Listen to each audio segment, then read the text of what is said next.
You're live on YouTube. Legally, I gotta tell you.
Another heavenly sunset. Thank you so much for the picture. That was so Thank nice. you.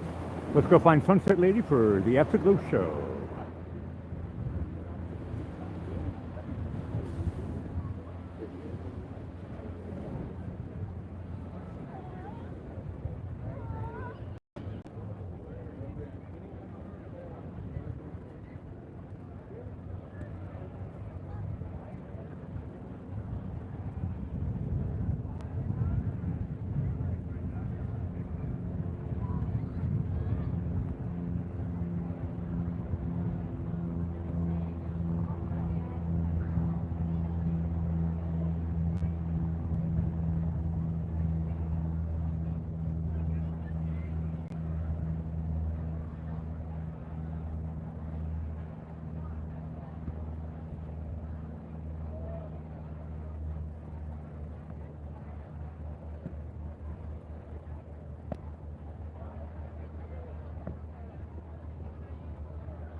Well, hello, Sunset Lady.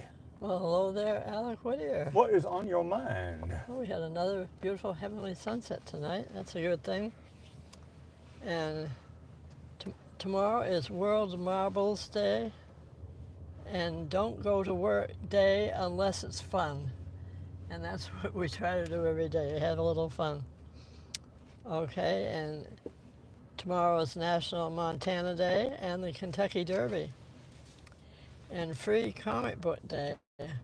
I wonder if they do that in Florida. I think I used to hear them do it up north. I'm not sure about here. Okay, it's also National Start Seeing Monarch Butterflies Day. They start traveling around. And today is National Space Day, and you've been seeing that every night, haven't you? There's a lot of action at Cape Canaveral. Yeah, Sometimes 2-3 times a day. that's good. We can see it at nighttime. During the day, you can't see it. Yeah, right, not so easy.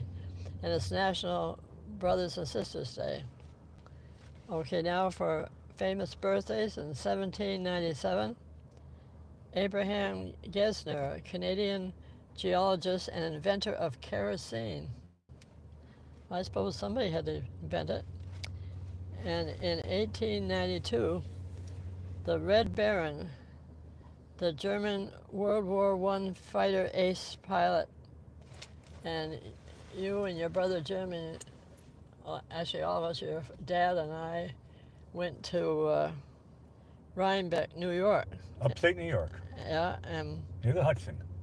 you saw they had a Red Baron there doing loop-de-loops in airplanes and things like that. And I asked you if you had a picture. We had a picture of you and Jim with the Red Baron. Although it looked like he had a black outfit on. Well, I think he took after the one in World War I. Of course, that's me on the right and Jim on the left, and we don't have to say that is the Red Baron in the middle. Yeah, A classic picture from the early 80s. yeah, that was fun. Okay, now we keep going here.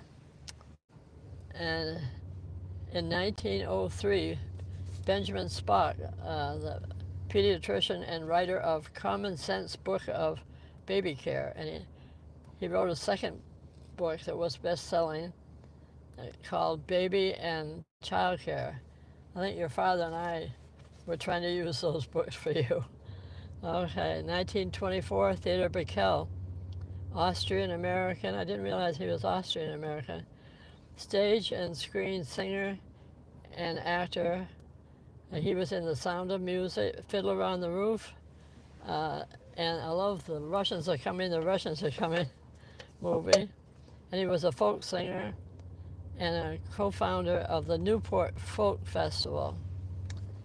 Now, I remember, it's funny how things are linked in. I drove to the Newport Folk Festival in my little Thunderbird with the top down. What an exciting time that was.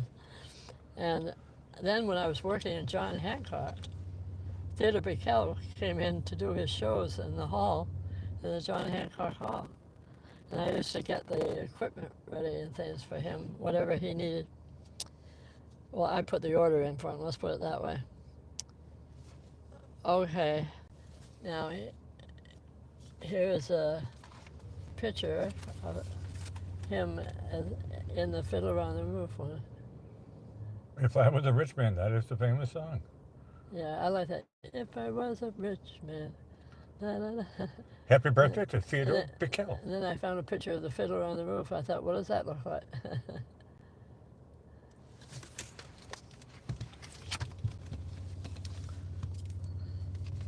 Now, we have a little bit of history here. In 1885, Good Housekeeping magazine is first published in the United States. I used to like that magazine. That seemed to have more things than the other ones were kind of flaky, but they had some good information in the Good Housekeeping, although I needed more Good Housekeeping than that magazine. And in 1905, French newspapers published lists of Jules Verne's unpublished work. And in 1932, comedian Jack Benny's first radio show premiered on NBC's Blue Network. They call it the Blue Network. And then they went to, what was it, Turkey with All the Feathers there, what NBC had? Proud as a Peacock. Oh, that's what it was. The peacock. I forgot. It's been so long since I've watched TV. Okay. Now, the quotes tonight are from Benjamin Spock. He said, "Trust yourself. You know more than you think you do." And he also said, "The child supplies the power, but the parents have to do the steering." And he said, there are only two things a child will share willingly, and that is communicable diseases and its mother's age. He also said preschool children are the virtuosos of imagination. Well, that's for sure. Children have good imagination. I don't have to use my imagination right now. Look at this beautiful Oh, Afterglow show we're having here right now. Taking you away from your papers. Look at how beautiful that it's turning into. Where'd that street come in there? It's gorgeous out Lucky there street. tonight. Okay, tonight we have humor from the Kentucky Derby, Okay. which is tomorrow. Okay, what type of computer does a racehorse like to eat? Apple. Yeah, I suppose it's a Macintosh. That's the kind of my favorite kind of apple. Macintosh. I like my pies made out of Macintosh apples, and I entered a pie making two-crusted apple pie in New England contest, and it was at the Salem Cross Inn in Western Massachusetts. They had a beehive oven, and you had to bring in all your supplies, and they had 6 people from each state in New England. You had to bring all your stuff and make it right there. There were 6 tables set up. A cookathon, bake-a-thon. Yeah, and so I ended up with 5th place in Massachusetts, but you had to be higher to get, that was sort of the semifinals. And then they took 2 people from each state, and that was the finals from that. They're the ones that stayed. But anyway, it was fun. If I come across those pictures, I'll bring them in and show you what it was I like. still remember how it tasted in my stomach and in my mouth. Yeah. Okay. Awesome pie. Yeah. Okay, now we'll do some Kentucky Derby, not jokes. Oh, that's where I was at. I lost my place. I was thinking of the apple pie. Mom's apple pie. Okay. When do vampires like horse racing? Vampires? I don't know. When it's neck and neck. That's good. I like that. Okay. What do race horses eat? Well, we're going to say apples again. Well, here they says they eat fast food Fast food, that's good. to catch up with the food. Yeah. What happens when a horse at the Kentucky Derby named Needle and Threads was running away with the race? So what did the announcer say? I don't know. He said, I think this horse has got this race all sewn up. How does a horse from Kentucky greet another horse? What's up? Well, here they said with Southern hospitality. Hospitality? Oh, man. What do you call a well-balanced racehorse? Even keeled? Well, here it says he's called stable racehorse. A stable one. That's good. What do you call a Kentucky Derby horse with only 2 legs? Disqualified. Well, here they said he's called a goody two-shoes. Where do Kentucky Derby horses shop? I have no idea. At Old Navy. Oh. Know why I call my son Seabiscuit? Well, of course, that's that famous movie, right? Famous racehorse. Well, because all he does is horse around. There you go. Okay. What did one racehorse say to another? What's up? Well, the pace is familiar, but I can't remember the mane. The pace? Yeah. Okay. Oh, no. I'm in a plethora of Chuck Norris tonight. There were so Look many. at that, a bunny rabbit at the beach. I don't think I've ever seen that before in the shot here. See that? I have never seen a bunny rabbit on the beach in my life. That was a first. Maybe he wants to go swimming. Have you ever seen one? No. Okay. I still haven't That's the seen first. it. I can't see it. It was in the shot. Doesn't matter. All right. I have to watch replay. There you go. Okay, let's get going on this. Chuck Norris will be here all night. Okay, Chuck Norris won the fanciest hat contest at the Kentucky Derby contest, and that he didn't enter. And also, he wasn't even wearing a hat. They just give him prizes. Okay. Is that the last joke? No, Okay. it's one of many. Okay. Chuck Norris is so tough. How tough is he? He just texted a picture of his horse, and he still won. And Chuck Norris blew the bugle to start the Kentucky Derby race, and horses all over the world started running. I couldn't leave any of these on the table. It was so funny. Okay, when Chuck Norris was at the Kentucky Derby, I think I heard there was also a horse race, but I can't remember that part. Yeah. And here's our last one. Okay. Finally. Well, Chuck Norris came to Lexington to watch the Kentucky Derby, but the Kentucky Derby watched him instead. Good one, good one, good one. Another Heavenly Sunset Afterglow Show. Beautiful, beautiful, beautiful. I'm signing off, Alec Whittier. Over to you, Sunset Lady. Why, thank you, Alec Whittier, and we want to thank all the folks that have shared tonight's Heavenly Sunset and our Afterglow Show. And if you've enjoyed tonight, please hit that like button and subscribe. And do come back tomorrow night to see just what's happening here live beside the Venice Fishing Pier. Also, share with your family and friends. And I'll say goodnight, Alec, and sweet dreams, everyone.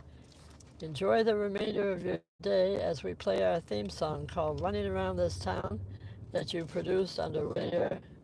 So all the best from Sunset Lady.